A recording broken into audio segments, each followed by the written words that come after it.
Hi, my name is Bertha Dick, and I have the privilege of serving CCMBC and its affiliated organizations as CFO. The purpose of this video is to provide a short overview of the 2020 financial results, which are based on the audited financial statements.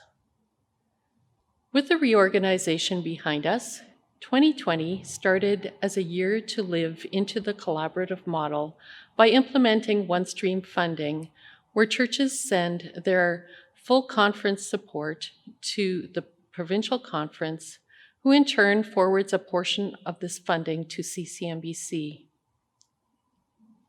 Just like in many other organizations, the pandemic has impacted the 2020 financial results for CCMBC. When there was uncertainty in the spring of how COVID restraints would affect churches financially, measures were put in place to reduce expenses through staff reductions, reduced giving to partner organizations, and of course, a mandated reduction in travel. With these reductions, the help of federal government assistance, and stronger than anticipated support from churches, we were able to finish the year with a surplus of almost $223,000. At this time, I will take you for a quick walk through the Statement of Financial Position and the Statement of Operations, which you can find on pages 4 and 5 of the audited financial statements. The Statement of Financial Position is a snapshot at a point in time, in this case, December 31st, 2020 and 2019. We ended 2019 with a cash position of $11 million. With the last piece of reorganization completed on December 30th of 2019, the transfer of cash had to wait until after year end. During 2020, over $6 million was transferred to Legacy, reducing the $9 million due to related party to $3.1 million. A further $1 million has been transferred in 2021.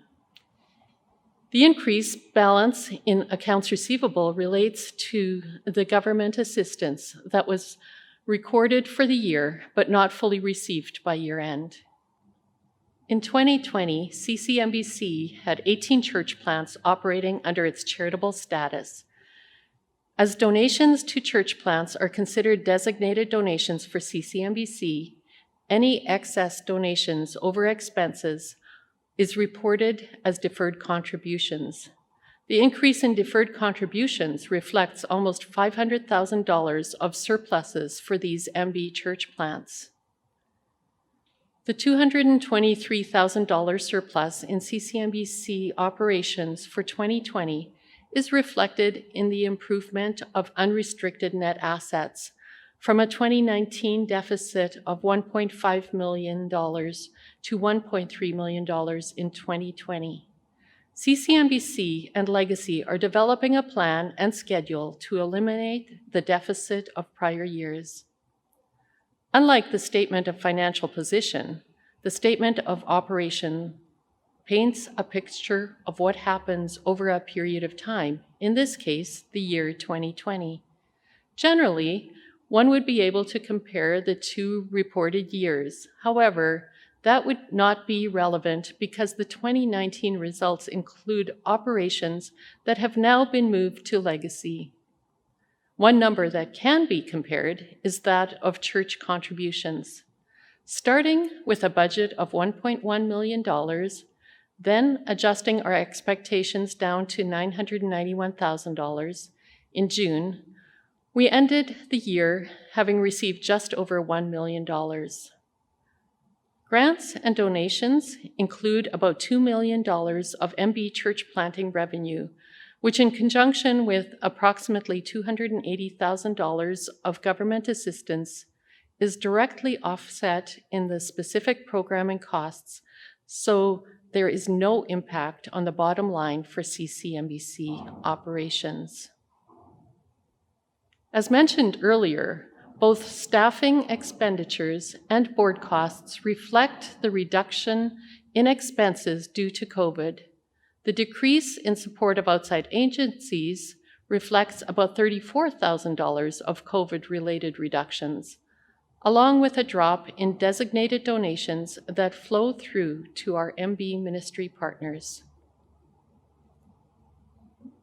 The notes to the financial statements form an integral part of telling the financial story.